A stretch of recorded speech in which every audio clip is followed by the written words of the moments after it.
mengkisahkan satu kisah tentang nasib pemilik kebun yang tercantum dalam suratul Qalam, tepatnya pada ayat ke-17 sampai kepada ayat 32. Ma'asyiral muslimin yang dimuliakan Allah Subhanahu wa taala, sebelum saya bacakan ayatnya dan bagaimana kisahnya dan apa yang akan kita ambil pelajaran dari kisah ini, kita berikan muqaddimah dulu bahwa setiap umat ini diberikan fitnah, ujian dari Allah Subhanahu wa taala. Dan Nabi sallallahu alaihi wasallam bersabda, dan fitnahnya umatku, kata Nabi sallallahu alaihi wasallam, adalah harta. Karena harta itu adalah sirtuwian, rahasia melampaui batasnya seorang hamba sehingga berani melakukan kezaliman. Sehingga Allah Subhanahu wa taala berfirman, kalla innal insana la yatgha an ra'ahu istaghna. Manusia itu akan mudah melampaui batas, melakukan kezaliman baik kepada diri sendiri ataupun kepada orang lain ketika Allah Subhanahu wa taala memberikan kecukupan dalam kehidupannya. Oleh karena itulah maka Nabi sallallahu alaihi wasallam bersabda, malun salih li rajulin salih. Harta yang baik itu kalau yang mengelolanya orang baik, tapi harta akan menjadi bencana kalau dikelola orang jahat. Maka dalam kisah ini kita akan melihat bagaimana manusia bermuamalah dengan harta. Kisah Ashabul Jannah, nasib pemilik kebun, rahasia di balik suratul Qalam. Allah Subhanahu wa taala berfirman, inna balawnahum kama balawna ashabal jannati id aqsamu la yasrimunnaha musbihin wa la yastathnun fatafa 'alaiha ta'ifun min rabbika wa hum naimun. Allah Subhanahu wa taala berfirman, sungguh kami telah menguji mereka. Maksudnya mereka di sini orang-orang musyrik Mekah. Sebagaimana kami telah menguji pemilik kebun ketika mereka bersumpah pasti akan memetik hasilnya pada pagi hari, tetapi mereka tidak mengecualikan dengan mengucapkan insyaallah. Lalu kebun itu ditimpa bencana yang datang dari Tuhanmu ketika mereka sedang tertidur. Ma'asyiral muslimin yang dimuliakan Allah Azza wa Jalla, terjadi khilaf pendapat di antara para ulama di mana kisah ini terjadi. Ada yang mengatakan bahwa kisah ini terjadi di sebuah negeri di Habasyah, sebagaimana dikatakan oleh Ikrimah rahimahullahu ta'ala, hum nasun minal habasyati. Mereka adalah manusia dari negeri Habasyah, negeri Ethiopia. Ada juga yang mengatakan bahwa kejadiannya di sebuah desa namanya Darwan, 6 mil dari kota Son'a, Yaman. Di situ ada seorang yang sangat saleh, yang sangat dermawan, suka memberikan makan kepada fuqara wal masakin. Allah Subhanahu wa taala memberikan nikmat kepada orang ini, orang saleh ini, berupa kebun yang sangat-sangat luas dan hasilnya selalu menguntungkan pemiliknya. Disebabkan karena orang saleh ini ketika panen dari hasil kebunnya membagi kepada 3 bagian. Sepertiganya diinfakkan kepada fuqara wal masakin, sepertiganya untuk dirinya dan keluarganya serta anak-anaknya, dan sepertiganya lagi dikembalikan kepada kebunnya. Begitulah berkahnya harta apabila disedekahkan. Nabi sallallahu alaihi wasallam bersabda, ma naqasa min mali sadaqah, ma naqasa min mali sadaqah bal yazdad bal yazdad bal yazdad. Tidak mungkin berkurang harta yang disedekahkan, bahkan akan bertambah, bertambah dan bertambah. La in syakartum la azidannakum wala in kafartum inna adzabi lasyadid. Kalau kalian mensyukuri nikmat Allah Azza wa Jalla, Allah akan tambah nikmat kalian. Tapi kalau kufur, ingat, adab yang pedih menunggu kalian. Ma'asyiral muslimin yang dimuliakan Allah Azza wa Jalla, ketika kemudian Allah Subhanahu wa taala melimpahkan rizki karena orang saleh ini selalu bersyukur kepada Allah Azza wa Jalla dengan memuliakan manusia. Dan ingat bahwa siapapun yang memuliakan manusia, Allah muliakan. Dan siapapun yang menghinakan manusia, Allah hinakan. Orang saleh ini Allah Subhanahu wa ta'ala anugerahkan 5 putra. Dari 5 putra ini, 1 di antara mereka mewarisi sifat bapaknya. betul-betul mewarisi sifat bapaknya. Tetapi yang 4 orang ini sama sekali tidak mewarisi sifat bapaknya. Bahkan mereka adalah bukhala, orang-orang bakhil dan orang-orang jahat. Ketika Allah subhanahu wa ta'ala takdirkan orang soleh ini meninggal dunia, sehingga mewarisi kebun yang sangat luas, yang sangat banyak menghasilkan hasil buah-buahan sehingga mencukupkan untuk makan 1 tahun setiap panennya. Ketika ayahnya meninggal, maka tiba-tiba anak-anaknya ini melihat kebun itu betapa luasnya. Kemudian Allah subhanahu wa ta'ala uji bahwa kebun itu memiliki buah yang jauh lebih rindang dibandingkan ketika ayahnya masih hidup. Dari sinilah kemudian timbul niat jahat anak-anak daripada orang saleh ini.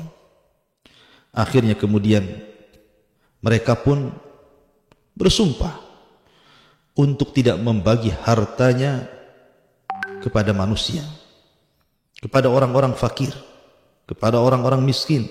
Bahkan membodoh-bodohkan ayahnya dan mengatakan, inna abana rajulun ahmaq. Bapak kami ini orang bodoh. Harusnya hasil sebanyak ini diserahkan kepada kami anak-anaknya, supaya kami anak-anaknya menjadi anak-anak yang kaya raya.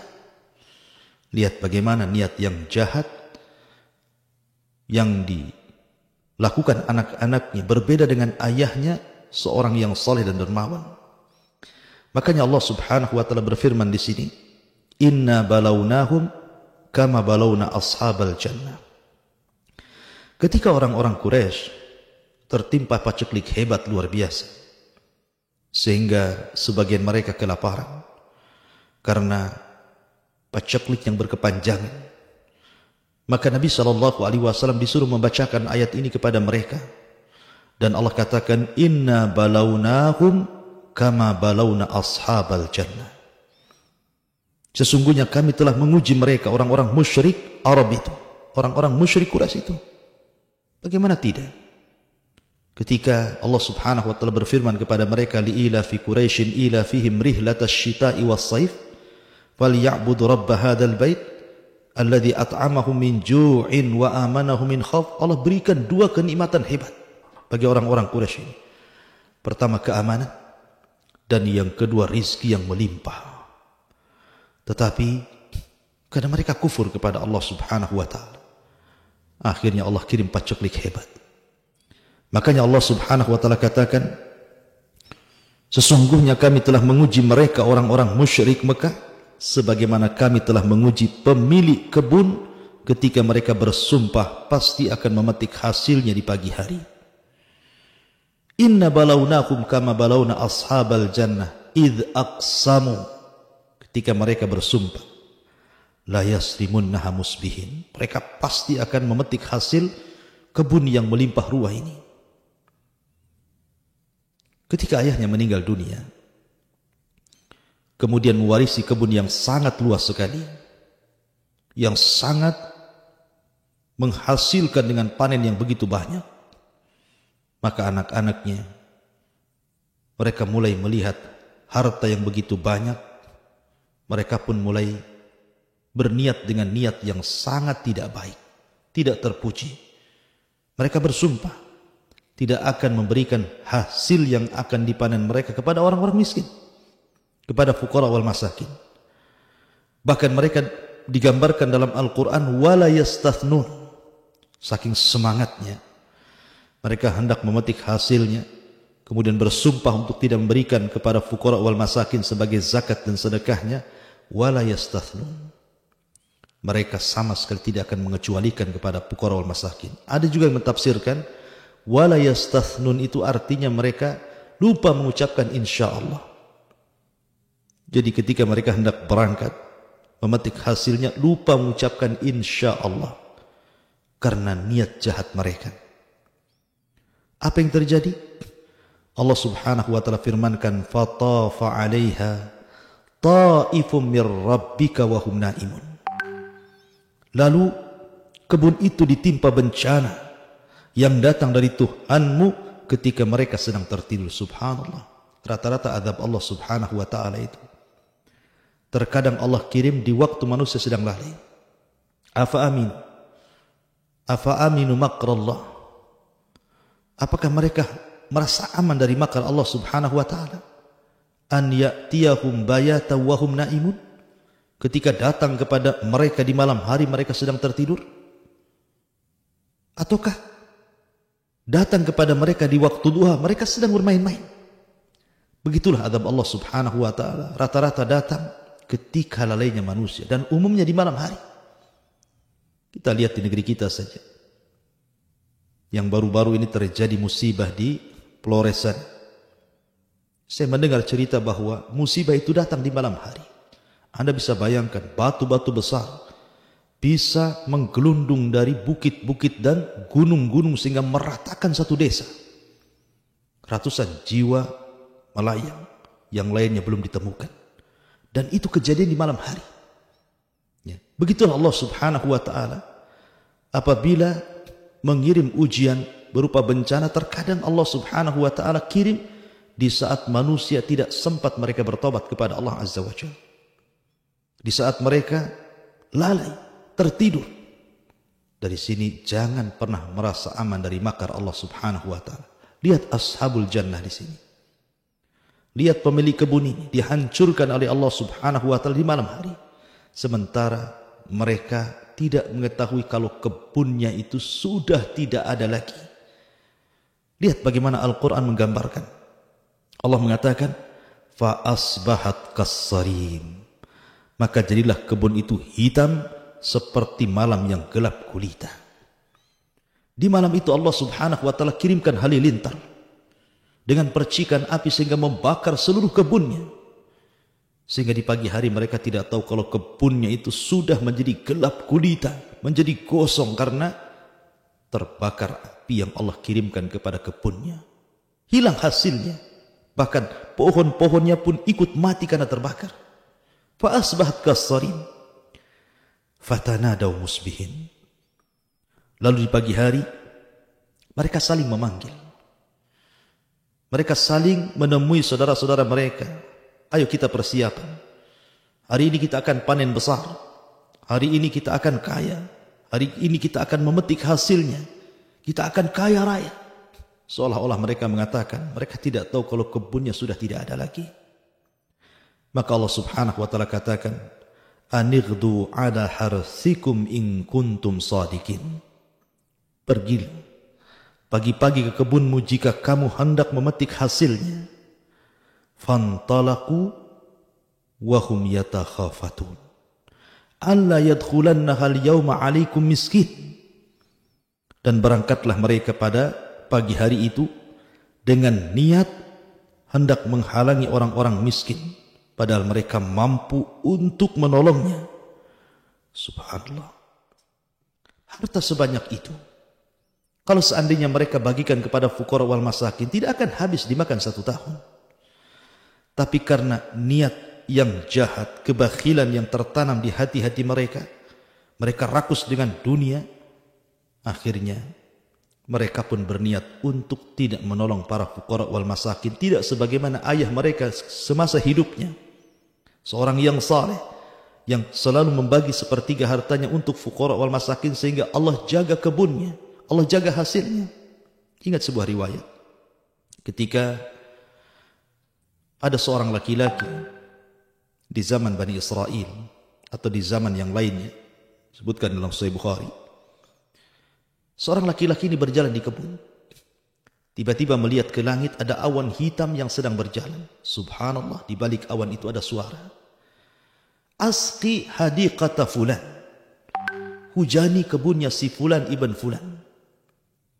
Laki-laki yang berjalan di ladang ini kaget. Kenapa ada suara di balik awan hitam? Penasaranlah dia. Diikuti awan itu. Kemana perginya rupanya awan itu sampai terdiam di sebuah ladang yang entah berantas siapa pemiliknya. Tiba-tiba kemudian turun hujan dari awan hitam itu. Anehnya hujan ini hanya menghujani ladang sepetak itu saja. Sementara kiri kanannya tidak dihujani. Penasaranlah anak muda ini. Menunggu siapa pemiliknya. Sampai akhirnya datanglah pemiliknya. Kemudian ditanya, wahai fulan, nama kamu siapa? Maka pemilik kebun ini mengatakan, fulan ibn fulan. Terperanjatlah anak muda ini karena nama itu adalah nama yang disebut-sebut di balik awan itu. Persis seperti nama yang disebut-sebut di balik awan itu. Akhirnya dia pun penasaran bertanya, "Mada tasna ya fulan? Apa yang kau lakukan dengan kebunmu ini wahai fulan? Kenapa dari tadi aku melihat ada awan hitam, kemudian aku ikuti, tiba-tiba kemudian menghujani ladangmu saja sementara ladang orang lain tidak?" Maka orang ini mengatakan, "Aku tidak tahu. Aku hanya mengamalkan kalau seandainya ladangku panen, aku hanya membagi 3 ladang ini. Hasilnya aku berikan kepada sepertiganya kepada fuqara wal masakin, sepertiganya untuk diriku dan keluargaku, dan sepertiganya untuk modal untuk dikembalikan ke ladang." Lihat bagaimana Allah Subhanahu wa taala menggambarkan orang-orang yang bersedekah. Allah jadikan ladangnya berkah. Karena dia memuliakan fuqara wal masakin, maka Allah muliakan dia. Irhamu man fil ardi sayarhamukum man fis sama. Sayangi orang-orang fuqara wal masakin di bumi, maka Allah Subhanahu wa taala di langit akan menyayangi kalian. Ma'asyiral muslimin yang dimuliakan Allah Subhanahu wa taala, fantalaqu, mereka pun berangkat ke ladang mereka. Wa hum yatakhafatun, mereka berbisik-bisik satu dengan yang lainnya. Lihat bisikan-bisikan mereka. Alla yadkhulannahal yawma alaikum miskin. Pada hari ini jangan sampai ada orang miskin masuk ke kebun kamu. Kita jaga kebun ini. Jangan ada fuqara wal masakin masuk lagi. Padahal para fuqara wal masakin semasa bapaknya hidup, mereka menanti-nanti kapan ladang itu berbuah, kapan ladang itu berbuah. Apabila sudah berbuah, mereka senang, gembira karena mereka mendapatkan bagian dari ladang itu. Sehingga Allah Subhanahu wa taala jaga ladang itu dengan keberkahan. Ketika ayah mereka sudah meninggal, apa yang terjadi? Orang-orang miskin itu hanya melihat dari jauh. Mereka tidak mendapatkan apapun dari hasil ladang itu. Subhanallah, bakhilnya mereka. Akhirnya apa yang terjadi? Allah Subhanahu wa taala mengatakan, "Wa ghadau ala hardin qadirin falamma ra'auha qalu inna ladhallun." Maka ketika mereka melihat kebun itu, mereka berkata, sungguh kita ini benar-benar tersesat jalan. Jadi ketika mereka melihat kebun itu, mereka tidak yakin bahwa itu kebun mereka. Karena kebun mereka itu siap panen. Pohon-pohon yang sangat hijau dengan buah-buahan yang ranum siap petik. Tiba-tiba kebun mereka menjadi gosong, hitam, seolah-olah habis terbakar di malam hari. Tidak ada satupun tumbuhan yang hidup. Tidak ada satupun buah yang bisa dipetik. Semua hancur berantakan. Karena Allah Subhanahu wa taala mengadab di malam hari. Sehingga mereka mengatakan, jangan-jangan ini bukan kebun kami. Jangan-jangan kami nyasar jalan. Jangan-jangan kebun kami di sana di sini. Tapi setelah mereka berusaha untuk mengecek ke sana kemari, memang itu kebunnya. Allah Subhanahu wa taala hendak menguji mereka. Subhanallah. Lihat bagaimana niat buruk ini menjadikan rahasia datangnya adab Allah Subhanahu wa taala. Padahal baru niat, belum mereka lakukan. Tapi bagaimanapun niat yang jahat, Allah akan membalas dengan kejahatannya. Al jaza min jinsil amal. Bahwa balasan itu sesuai dengan amalannya. Kemudian Allah Subhanahu wa taala mengatakan, bal nahnu mahrumun. Bal nahnu mahrumun. Mereka mengatakan, bahkan kita tidak mungkin memperoleh apapun di kebun ini. Kita diharamkan untuk mengambilnya. Allah Subhanahu wa taala tampakkan azabnya kepada mereka. Kemudian Allah Subhanahu wa taala berfirman, qala awsatuhum alam aqul lakum laula tusabbihun. Maka di antara 5 anak orang saleh ini, 1 di antara mereka mewarisi sifat ayahnya. Dia baik. Dia selalu menasihati saudara-saudaranya untuk berinfak dan bersedekah. Sehingga ketika melihat kejadian seperti ini, berkatalah awsatuhum, orang yang berakal di antara mereka, orang yang bijak di antara mereka, bukankah aku telah mengatakan kepada kalian Mengapa kamu tidak bertasbih kepada Tuhan? Abdullah ibn Abbas radhiyallahu anhu memberikan catatan. Maksud tasbih di sini seolah-olah dia mengatakan, bukankah sudah kukatakan sebelum kita berangkat ke ladang kita salat dulu. Arti tasbih di sini artinya salat, mendekatkan diri kepada Allah Subhanahu wa taala. Ya, karena salat itu sendiri dalam Al-Qur'an Allah katakan innas salata tanha 'anil fahsya'i wal munkar. Salat itu bisa mencegah perbuatan keji dan mungkar.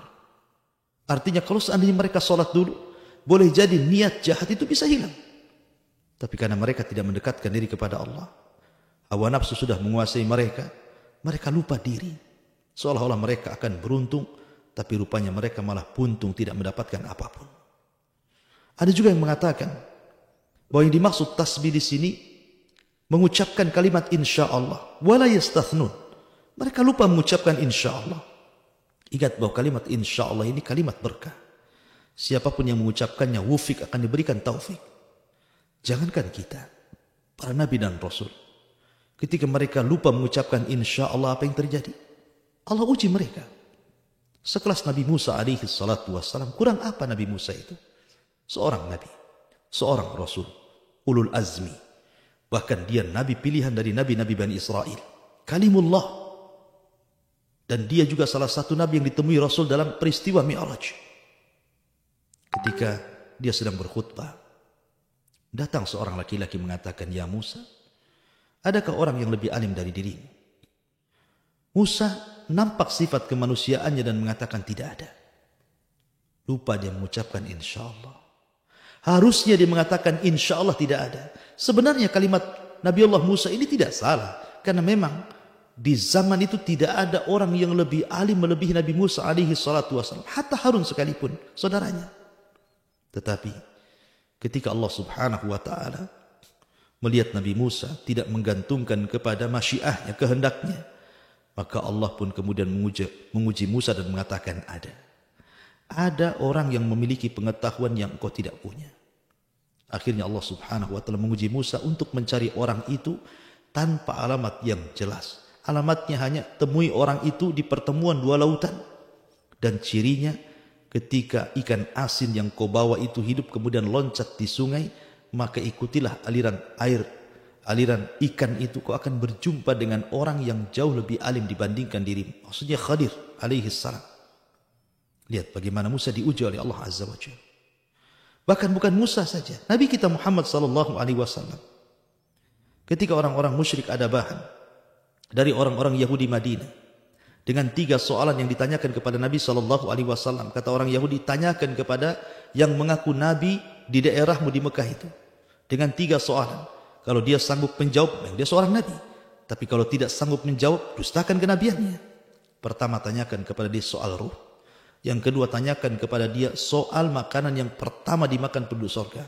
Dan tanyakan pula kepadanya seorang laki-laki yang keliling dunia yang hanya mendakwahkan kepada Allah Subhanahu wa ta'ala.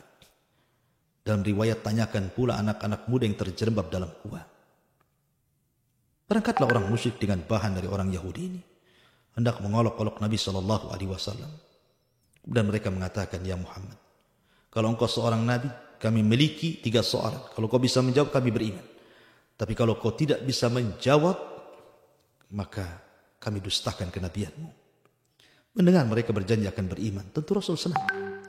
Akhirnya Nabi SAW mengatakan, Ghadan, besok jawabannya akan ada. Rasul lupa mengucapkan insyaallah. Apa yang terjadi? Ketika keesokan hari Jibril tidak turun memberikan jawabannya. Hari kedua, hari ketiga, hari keempat, sampai 15 hari Jibril pun tidak kunjung. Sesaklah hati Nabi SAW karena orang-orang sudah mulai kerasa kerusuk membicarakan soal kedustaan Nabi SAW. Sampai ketika sempit dadanya, barulah Jibril turun memberikan jawabannya. Lihat, makanya pentingnya mengucapkan insyaallah. Bahkan kalaupun diucapkan orang jahat sekalipun seperti Ya'juj dan Ma'juj, ketika pimpinan mereka diilhamkan mengucapkan kalimat insyaallah, nahfiru ghadan insyaallah, kita gali lagi besok insyaallah, akhirnya jebolah benteng Dzulqarnain dan Ya'juj dan Ma'juj bisa keluar di akhir zaman karena ucapan insyaallah. Maka sama di sini, ketika orang-orang ini tidak mengucapkan insyaallah, akhirnya Allah azab mereka, kebunnya dihancurkan, dilantakkan sehingga tidak ada satupun yang bisa dimakan. gosong seperti malam hari, gelap gulita. Sehingga akhirnya mereka mengatakan, qalu subhana rabbina inna kunna zalimin. Subhana rabbina inna kunna zalimin. Mereka mengatakan, maha suci Tuhan kami, sungguh kami adalah orang-orang yang zalim. Terkadang orang sadar itu kalau sudah diberikan musibah. Betapa banyak orang-orang yang kemudian sadar di penjara. Betapa banyak orang itu ketika sehatnya dia kufur, ketika dia sakit dia baru sadar. Betapa banyak orang ketika kaya dia zalim, ketika dia miskin dia baru sadar. Lihat orang ini baru sadar. Apakah seperti itu? Setiap ditimpa musibah baru sadar? Sebaiknya jangan seperti itu. Bagaimanapun musibah ini tidak tahu. Jangan-jangan musibah ini kemudian menimpa kepada kita, mengalami kematian bagi kita tanpa sempat kita bertobat kepada Allah Azza wa Jalla. Ya, kalau seandainya tidak sempat musibah yang mematikan, kalau sampai mematikan, sementara kita tidak bertobat kepada Allah, apa yang Anda lakukan di hadapan Allah Subhanahu wa taala?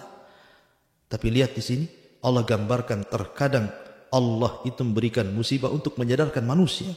Barulah mereka sadar dan mengatakan, qalu subhana rabbina inna kunna zalimin fa aqbala ba'duhum ala ba'din yatalawahun.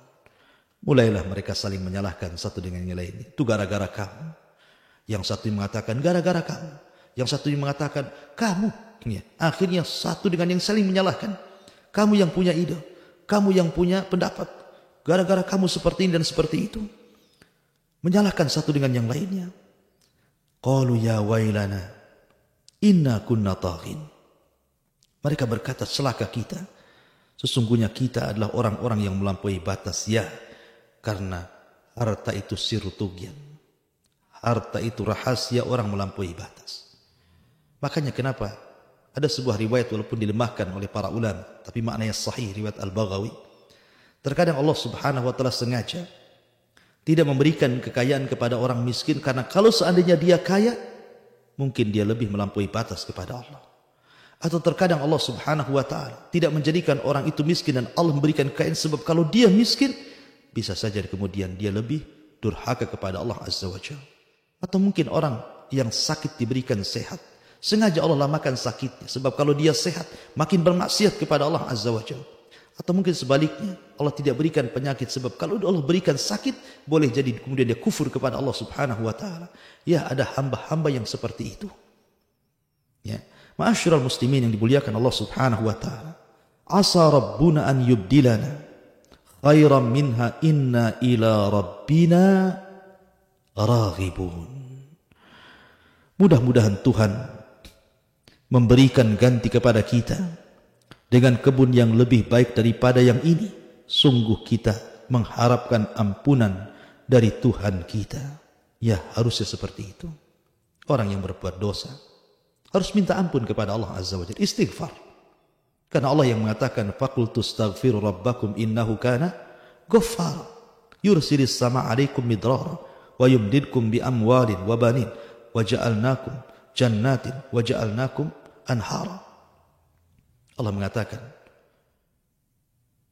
dalam Al-Quran, bukankah sudah kukatakan, beristighfarlah kepada Allah, karena dia zat yang maha pengampun lagi maha pengasih.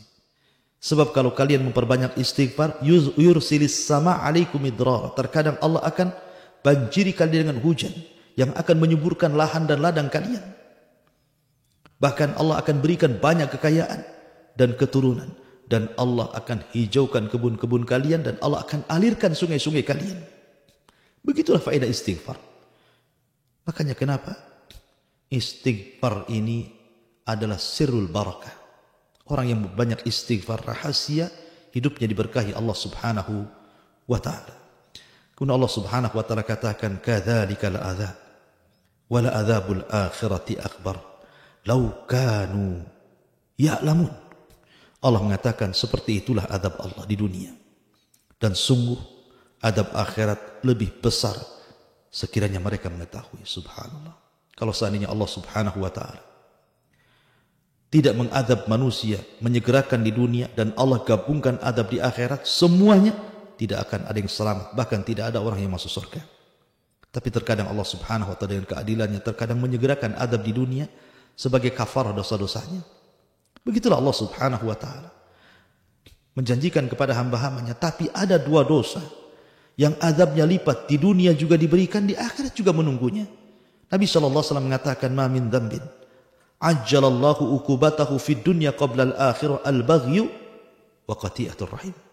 Kata Nabi SAW, ada satu dosa yang Allah segerakan adabnya di dunia, sementara di akhirat adabnya juga menunggu. Pertama, al-baghyu, melampaui batas, kezaliman, durhaka kepada manusia, tidak punya rahmat kepada manusia, berbuat zalim kepada manusia, dan juga pemutus silaturahim. Maka azabnya lipat. Di dunia disegerakan, di akhirat menunggunya, na'udzubillah. Maka orang-orang ini ashabul jannah ini zalim. Mereka tidak meneruskan budaya ayahnya. Mereka menahan zakat. Sementara Nabi SAW mengatakan, seandainya manusia itu muni'u zakata amwalihim illa ukhidu bis sinin.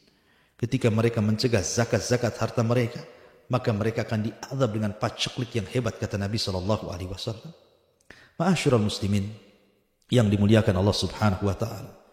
Beginilah kisah ashabul jannah. Kisah yang mengerikan.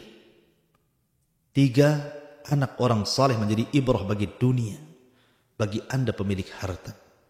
Apakah menunggu Allah subhanahu wa ta'ala akan mengirim azab kepada kalian? Ataukah anda menjadikan harta anda berkah dengan cara memperbanyak zakat dan sedekah? Ma'asyiral muslimin yang dimuliakan Allah azza wa jalla. Ada faedah dari kisah ini. Yang pertama, tentang bahayanya niat jahat.